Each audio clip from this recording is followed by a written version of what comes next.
Hi, welcome to episode 372 of the Corner of Knit and Tea.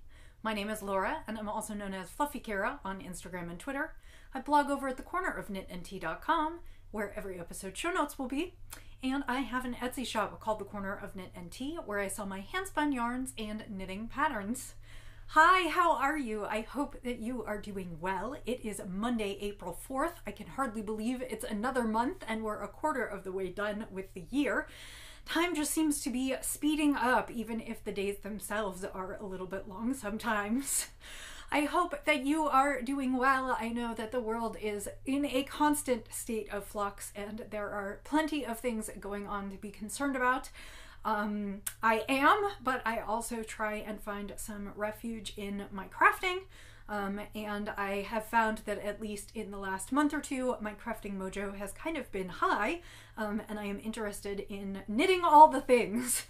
So I have lots to share with you today, and even more going on behind the scenes. So I hope that you're doing well. I would encourage you to grab a cup of something that sounds delightful to you, and maybe some knitting or some crochet, and join me here for the next little while. Today I am finishing off another tea in the stash that has become my new obsession because I have so many teas that I have collected over the years, and trying to get them out of the stash to make room for new ones is always fun. It kind of sounds like using up yarn, doesn't it? Anyway, today I am drinking Spice Cake from the Tea Market, which is sort of a local tea shop to me. It's up further north in the city. It's very close to where I used to work when I had my regular day job. This one was purchased a while ago, but it is a black tea with lots of cinnamon and a little bit of nutmeg, kind of like it reminds me of a coffee cake. And it is absolutely delicious. It will be a good pick-me-up for the last few tasks I need to get done this afternoon, and it is delightful. And I am enjoying it in my alpaca mug, and I purchased this one when I went to Maryland Sheep and Wool, which was quite a few years ago now. It was shortly after Roxy was born, and she is 8 now, so quite a few years ago. I would love to go back one day. Don't think I'll make it for this year, but it just seemed like a good kind of springy mug to pull out, and I am happy to be here drinking tea today. So, and I will include a link to my tea shop. I don't know whether they ship. They're just a cute little shop in a little shopping district in a northern part of it. They're actually in Kansas City, Missouri. I am coming to you from just outside of Kansas City. I live on the Kansas side, just a little bit south of the city proper. Basically the city sprung up on both sides of the Kansas River.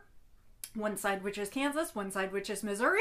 And in practice, if you live in the Kansas City metro area, you go back and forth between the cities and the states all day. And there's a ton of cross-jurisdictional stuff. So it's pretty easy to exist here and be back and forth into another state all the time. Although less so since the pandemic has started, because I don't get out that much. Although I will say, actually, this week, sadly, one of my friends in our knitting group lost one of her furry friends. Her dog Lexi crossed the Rainbow Bridge, and she was looking for a little company, so a bunch of us got together on Saturday night. And while I am absolutely so sorry for her for losing her sweet friend, I have to say it was really kind of nice to get together. We went out to a restaurant that is big and open and seats people far apart, and it was a place that we used to hold our knit nights in the before times, and of course I have not been there in over 2 years now. And so we had dinner. There were 4 or 5 of us. We sat, we knitted, we chatted, and there is just nothing like in person for knitting group. We realize it's not even so much each other's faces that we're missing, because of course we can see those through Zoom, but we don't get to feel and touch each other's projects and see the correct colors, because when you're using your webcam and participating via Zoom, nothing is quite right. So we get to see each other's work and share new things, and it was a really, really good time. And One of the things we talked about is now that we are heading into the warmer months and we can gather out of doors, that we should really, really focus our efforts on trying to get together when we can, when it is safe to do so, and particularly in the summer when we can sit outside and do dinner in the evenings. It's lighter later, that we really should make a concerted effort to try and get together a bunch this summer, because who knows what will happen come next fall and winter, and so we want to enjoy the season and some of the relative safety that it offers. Obviously, I know that cases are rising around the world and that there are plenty of other things going on, but sort of the theme for this week was, you know, cherish what you have and make do with what you can, and do it when you can, because we know that times may be a little bumpy ahead. So, I have a finished object to share with you. Last week I talked about using some more, or maybe the week before, I talked about using some of my hand spun to create another hat, because I can't remember whether I made a March hat. If not, I will count this as my March hat. If I did make a March hat, this can count as my April hat since it's done in April. I pulled out some of my old hand spun, which was some Shetland in kind of blue and red. It was a red that had been overwashed with a little blue, and I think the name of it was Blueprint, and I think the dyer was Linetium Ex Machina. I think that's how she pronounces it, and I don't know if she's still in business. This was quite a while ago. This is definitely from my first couple years of spinning. It ended up being kind of a worsted / Aran weight. It is fairly loosely plied, and a friend of mine pointed out that I could actually have gone and put that back through the wheel and tightened up the plying on it. Honestly, I just decided not to, and so I wound it up and I knit my hat. And I still have quite a bit left over, so I'm not sure what I'm going to do with it. I might do a pom-pom for the hat, but I haven't decided because this was so loosely plied in the first place. I'm just not sure that the strands would hold together once I cut them into short pieces for a pom-pom.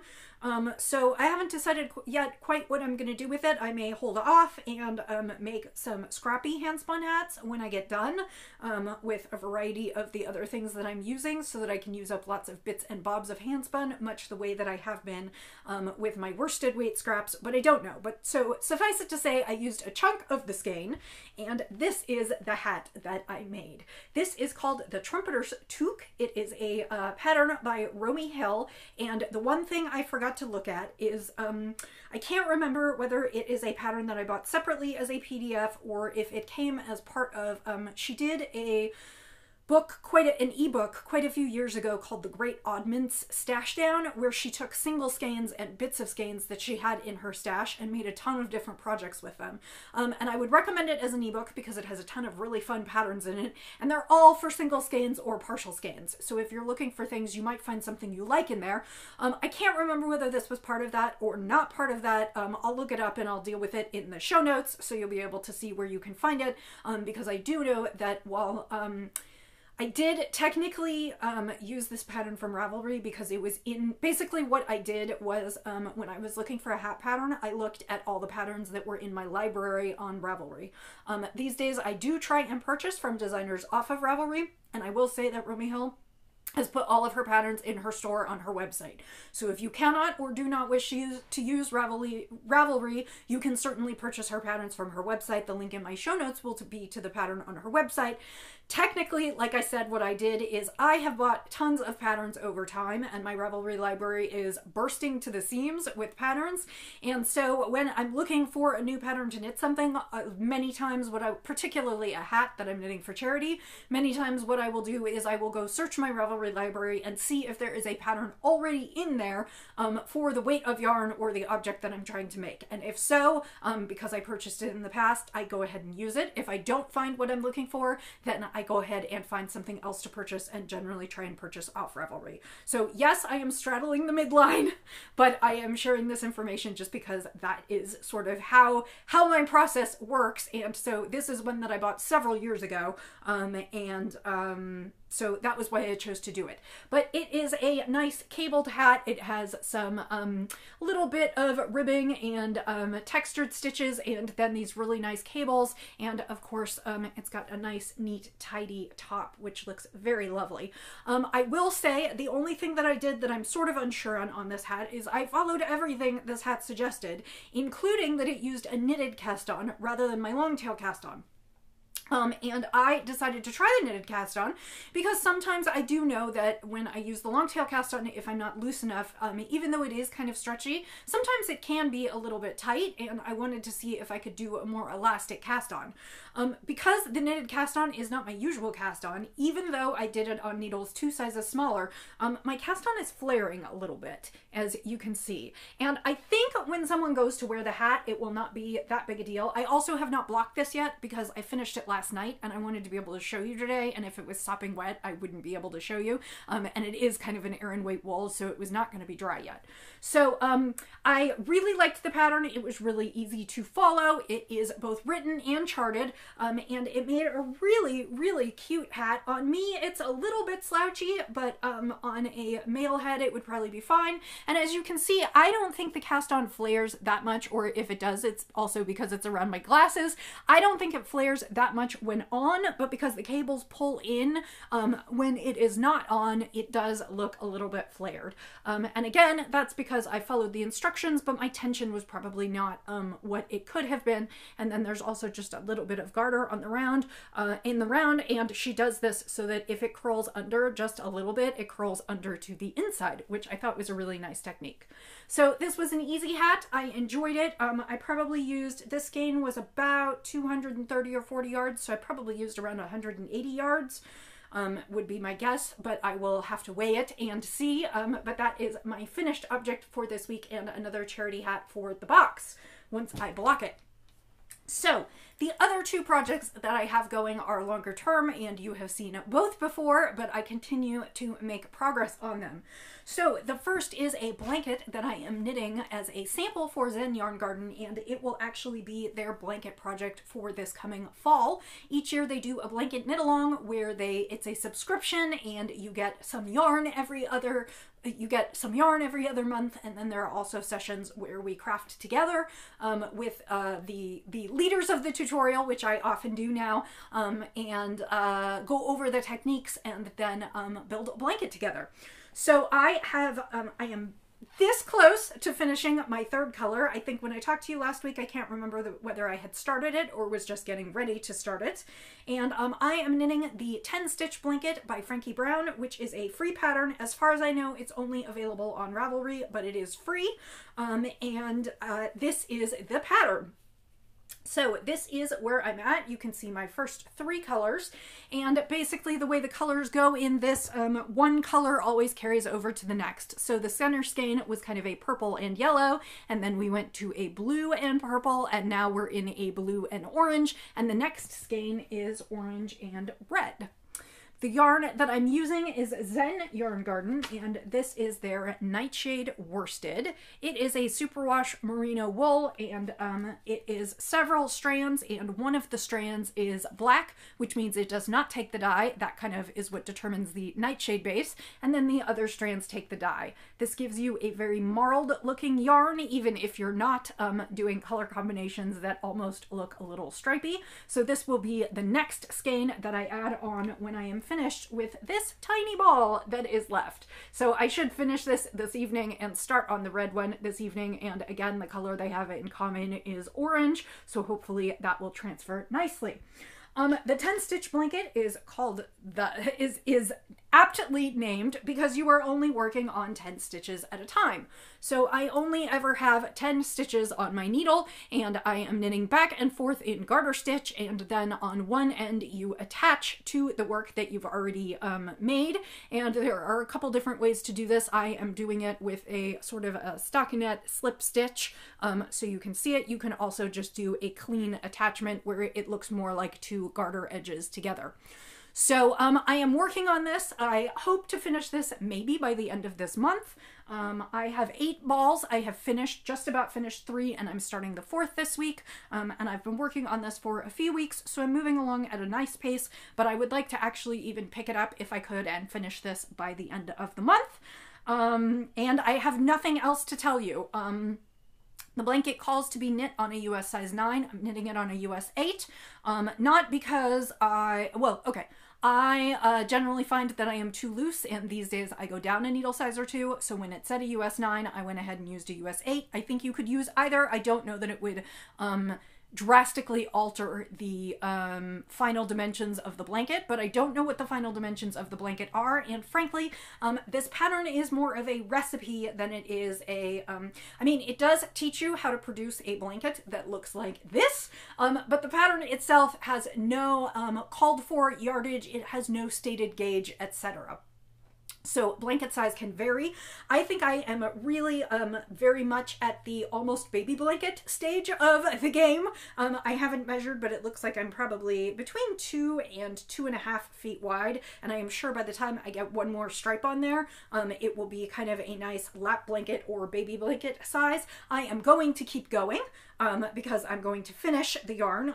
The other thing that I will say is I am knitting this as a square because that is what the pattern indicates, but you could very easily also modify it to be more of a rectangle. You would just do the setup slightly differently. The setup is specifically for a square, and so it tells you how many rows of garter stitch to knit, but you could knit that a little bit longer and then do your corner turns, which are just mitered squares. And you could definitely make this blanket more rectangular if you wanted it to be more body length, but not entirely square in width. I think I'm going to end up with a really nice sized blanket. Maybe not enough for a full to cover an adult human fully, but I think it will still be a really nice couch throw or something to snuggle under when it is cold.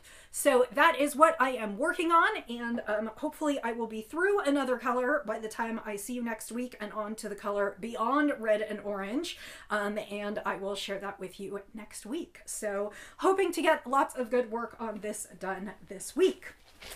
So, my final knit on the needles is a sweater for myself. As I've told you in the past, I am knitting Oyster. It is from the Spring Summer Mode at Rowan collection. And while this is not a great picture, I think it will give you a basic idea. It is a kind of long, oversized cardigan. It is knit in stockinette and reverse stockinette, so it has a little bit of textural detail, and it is knit in Rowan's Cotton Glacé, which is their 100% cotton, so it will be a nice kind of cool sweater to throw over when the air conditioning is chilly. So like I said, it was part of their spring-summer collection of Mode at Rowan. Many Rowan patterns are constructed in pieces, and this sweater is no exception. It is constructed in a back and 2 fronts, and the sleeves are actually worked as part of the body all the way across. So basically what I am doing is for the back piece, I'm creating a T where I've started at the bottom and worked up through my body, and now I have cast on for my sleeves, and we'll work all the way across with these long rows, kind of sleeve to sleeve. And that's where I say I'm glad I'm only 5'3" and not 6 foot, because that would be crazy. And then eventually I will bind off sort of at the top of the arms, do some shoulder stuff, and then we'll be done. And then it will be time to start on the fronts. So this week I made good progress. I finished what I needed for the body, and then, like I said, last night I attached the sleeves. So let me just make sure I am doing this on the correct side.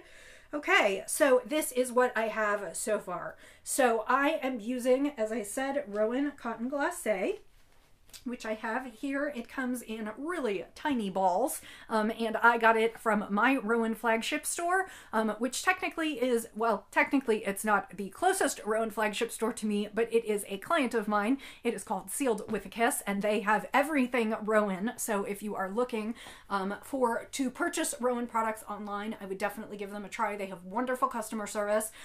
They are in Oklahoma, and I am in Kansas City, which is, we're only about 4 or 5 hours apart, so I will say that as a preface to this, but I don't think I've ever waited more than 2 or 3 days for my package from them. They basically ship almost immediately, and my package arrives right away. So, and I don't think it's because I'm special, you know, because I work with them. I just have never had any trouble, and it doesn't matter who's in the store and who's fulfilling orders. So, and they always arrive beautifully packaged and just really lovely. But Caveat, I do some of their marketing, so I will say that, but I don't get anything for talking about them. Anyway, this is the colorway Precious, which is this beautiful purple. I always think it comes off a little bit more blue on camera than it does in person, but not quite as red as the photos on the Rowan site. The Rowan site, it makes it look very kind of purpley pinky, and it is not a pinky purple. So, I am working on this. It has kind of a repeated pattern for all these almost welts, and I will eventually wash and block this. But just to talk about briefly, if you watched last week, I talked about how I wasn't sure quite how far to go for the body. I went ahead and held it up and measured it with my tape measure at the top, going down to the hem, so that at least I would get a little bit of stretch on these textural portions from the gravity. And I went ahead and measured for that, and it turned out to be an even number of repeats, which was kind of fun. And then I realized, and I thought that might be a little bit short. I remember I was talking about that last week where I wasn't sure if the inches were quite right. And then I realized that I actually had another couple inches from where I started. I had maybe 2 more inches of where I was going to start to gradually build out for the underarm there. So as it turned out, I think I'm going to end up at the perfect length that I wanted. And now these rows are just really long because they're over 300 stitches across as I add in my sleeves. And then they're also going to have big cuffs at the end, but that I will put on. Those are knit the other direction. We'll pick up and knit around this way after, once I join the sleeves. So that is what I'm working on this week. I don't really anticipate that I'm going to finish the sleeves this week.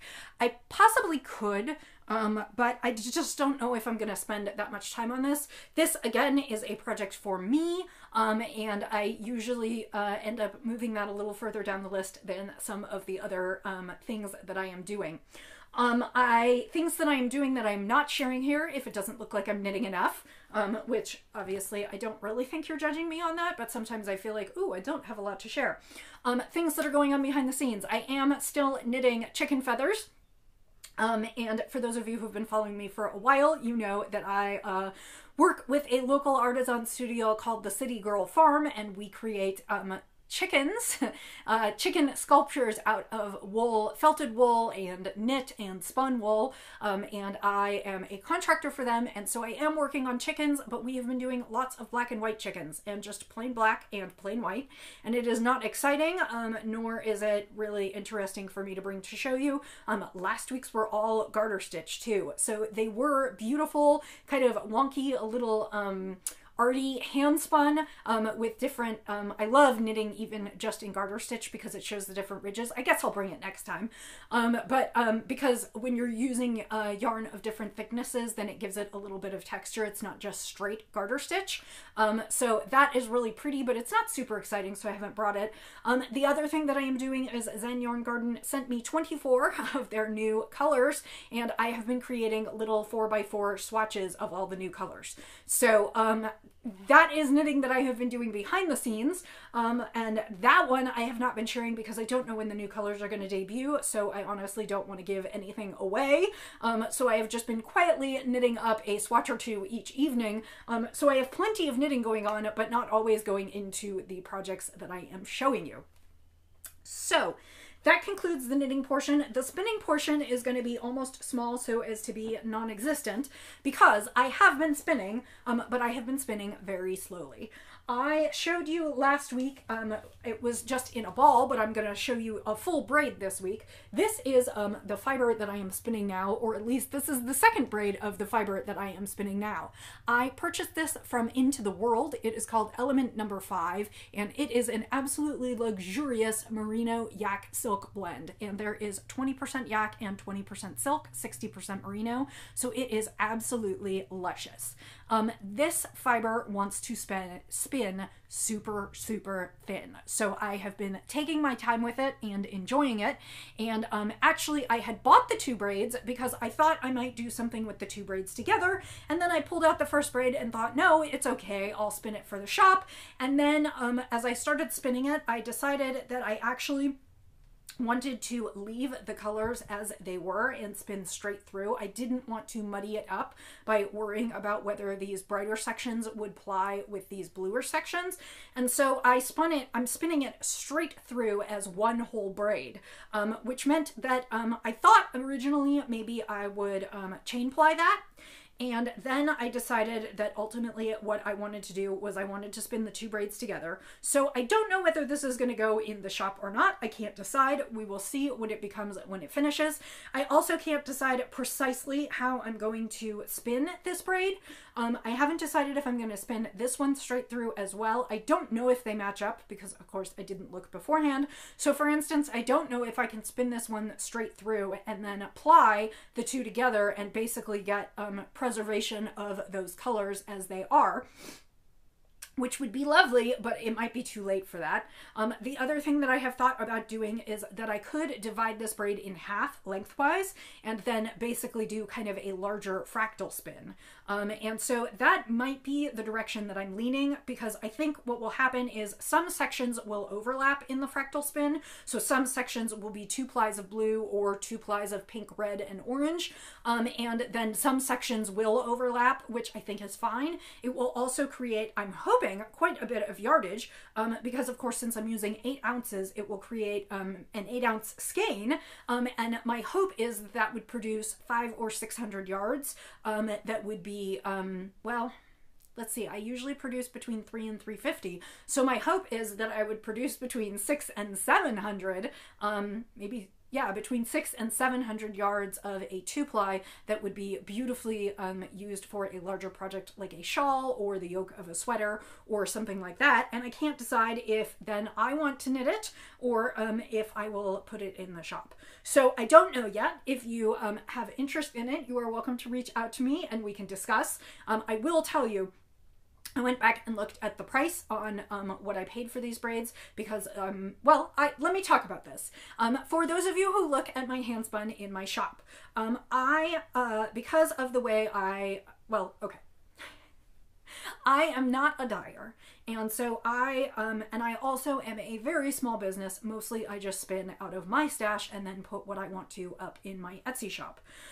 To explain my pricing and be a little transparent, particularly because this one is going to be a quite expensive braid or quite expensive skein of yarn if I put it in the shop. I pay retail prices for fiber, meaning I go to other crafters and makers shops and I purchase their fiber and I pay for their fiber and I pay those shipping fees. And so I am not paying wholesale, nor am I dyeing in my own kitchen, which would have a quite lower cost of materials. So this braid, for instance, each of these braids was $40 because they are premium fiber. Generally, my braids are not nearly that expensive. This was kind of a splurge because I wanted to and because it was mid-pandemic and I wanted to support them, and it was absolutely gorgeous and I knew I would love the fiber. But so when I price things in my shop, the reason that the prices are as high as they are because, first of all, it takes me many, many hours to spin a braid. And if you calculated out my hourly wage, I don't really want to talk about it. I should be charging even more than I am, but I am not. But remember that my materials are generally half to 2/3 of the price in my shop. So that is kind of how I price things.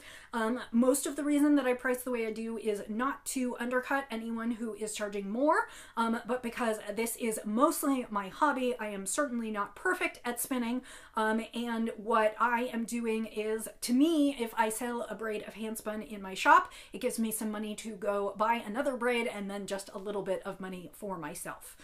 So that is kind of how I price things in my shop, but I just know that when I looked back at the prices that I paid for these braids, so 2 of these braids is $80. So you can expect that the price of this will be over $100 in my shop, and probably well over $100. So I just want to explain kind of how I price things, and also how I think about pricing things in my shop, and also that may explain, if you follow other dyers and hand spinners, it might explain explain a little bit of the pricing in other people's shops as well. For those that are purchasing braids retail, you know, we are spending between $20 and $30 procuring the materials that we then turn around and put hours of our labor into.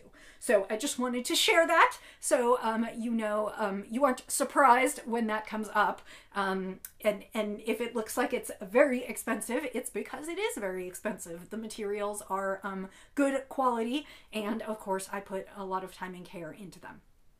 So I think that's it for today. I hope that your week is off to a lovely start. It is nice and springy here, which means allergies will probably kick up, but I will also probably try and exercise outside a bit.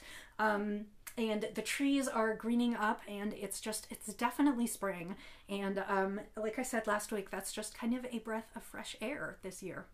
So I hope you have a wonderful week ahead, and I will say, as I always do until I see you again, happy spinning, happy knitting, happy sipping, and I'll see you next time. Bye!